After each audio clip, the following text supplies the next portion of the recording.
समर्पण नहीं किया। ये अहम स्मृति है ना, अहंकार विमूढ़ आत्मा करता हमिति मन्यते, मैंने ऐसा किया, क्या समर्पण किया? कुछ नहीं। आपको याद कहाँ है? जब आपको याद ना हो इस बात का, मेरा कुछ है तो माँ का है, तो आपका क्या बनना है? फिर आप भी तो माँ के हैं, तो आप भी माँ स्वरूप ही हो जाएंगे। देवी प्रपन्नार्थ हरे प्रसीद प्रसीद मातर जगतोखिलस्य प्रसीद विश्वेश्वरी पाहि विश्वम तुमीश्वरी देवी चरा चरस्य। तो तुम भी तो वही हो, मात्र शक्ति तुम में भी तो विराजमान है। वो शक्ति नहीं आई, वो चैतन्यता नहीं आई तो समर्पण नहीं हुआ ना। हम आज सत्संग में कह रहे थे, अगर ध्यान से सुना हो, कि बिजली का बोर्ड सही है, प्लग भी लगा हुआ है, स्विच भी सही है, बल्ब भी सही है, और ऑन करने से जला क्यों नहीं? बोले कनेक्शन सही नहीं है। बस चावल भर कनेक्शन हटा, इसलिए ऑन ऑफ करते रहो, कोई फर्क नहीं पड़ेगा। और थोड़ा और कनेक्शन सही हो जाए, एक बार में जल जाएगा? नहीं जल जाएगा। हमारा कनेक्शन सही नहीं है, हमारा चिंतन सही नहीं है, हमारा समर्पण सही नहीं है। अभी अहम बकाया रह गया है। तन वांग मनोभीर अमलई सोहम तवै वास्त्रिता। शरीर मन वाणी और अमलई निर्विकार भाव से मैं स्वयं प्रभु के चरणों में शरण, तो शरणागति पक्की।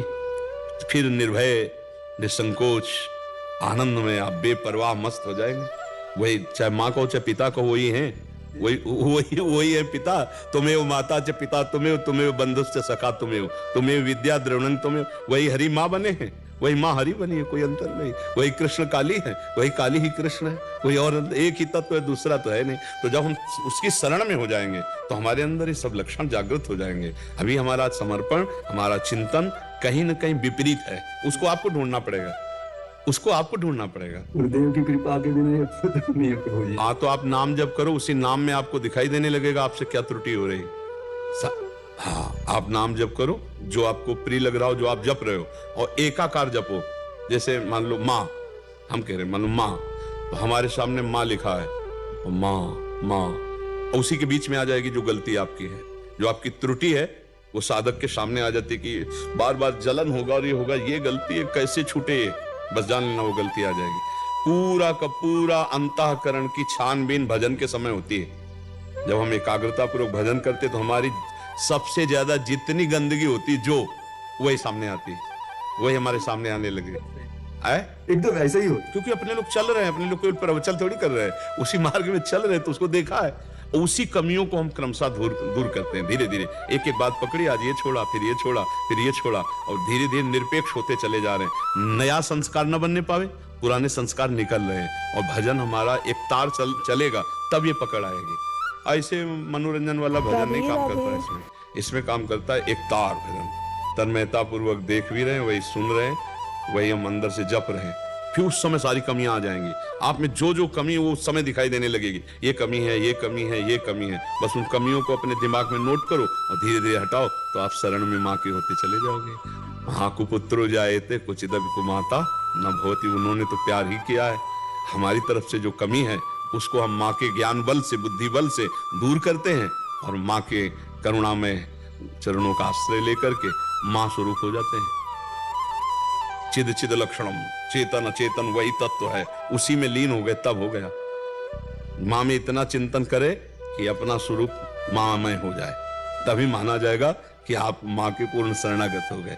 नहीं, हाँ, ये ढांचा केवल है, अंदर मंदिर में माँ ही बैठी है। तो माँ ने इतना तो ज्ञान करा भी दिया है, अनुभव में नहीं आया। बस अनुभव बिना ज्ञान। जैसे मान लो हम कहा कि खीर बनाने की पूरी प्रक्रिया पता है, पर कभी बना के नहीं खाया, तो अधूरा है ना प्रक्रिया।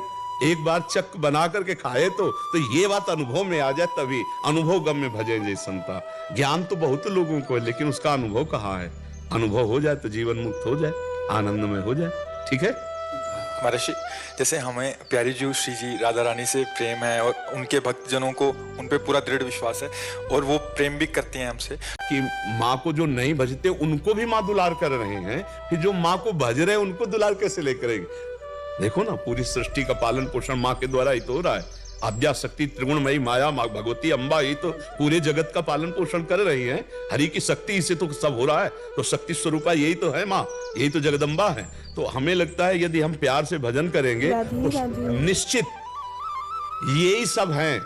आपसे सच्ची कहते हैं, आप सीता कहो, राधा कहो, दुर्गा कहो, काली कहो, अम्बा कहो, वो महाशक्ति है, वही सब परम तत्व है। 10-20 तत्व नहीं है, एक ही है, लीला में अलग अलग लीला है।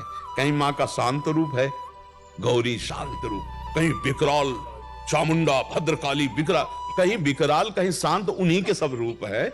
हम अगर प्यार से माँ को भजेंगे तो भगवत प्राप्ति भी हो जाएगी, ब्रह्म बोध भी हो जाएगा, जो चाहोगे वो हो जाएगा। पर इतना मानना है कि माँ से बढ़कर कोई नहीं है, बस ये अंदर मान करके भजन करे तो उसको सब कुछ प्राप्त हो जाएगा। जैसे रामकृष्ण परमहंस जी को कौन सा तत्व बोध नहीं, कौन सा ज्ञान नहीं, और भद्रकाली माता के उपासक थे, सब कुछ ज्ञान प्राप्त है उनको, सारा ज्ञान उनको प्राप्त हो गया। तो मतलब अपनी उपासना में हमें जो दृढ़ हमारी रहना, उसमें दृढ़ रहना। उपासक को ये मानना होगा कि जिसकी हम उपासना करते हैं उससे बढ़कर कोई नहीं है। जब ये मानेगा तभी उसकी आसक्ति उस पर होगी, वो चाहे जो उपासना, जैसे हम राधा चरणों के उपासक हैं तो इसके आगे कुछ नहीं, आप माँ के उपासक तो माँ के आगे कुछ नहीं, राम उपासक राम के आगे कुछ नहीं, शिव उपासक शिव के आगे कुछ नहीं, तभी समझ में आएगा, क्योंकि उनके सिवा कोई है नहीं। तभी आपकी आसक्ति होगी, तभी आप तन्मय होंगे, और जहां दूसरा प्रतीत हुआ तो फिर वो भाव नहीं बन पाएगा, जो भाव मोक्ष प्रदान करने वाला है या प्रेम प्रदान करने वाला। प्रेम गलियत साकरी तामे दो ना समाए, एक ही होकर जाना होगा, एक भाव से। केवल माँ की स्तुति करो, बस एक कोई पकड़ के उसे, बस उनके सिवा कोई है ही नहीं। तुम ईश्वरी देवी चराचरस्य, तुम ईश्वरी देवी चरा, तुम ही ईश्वर हो।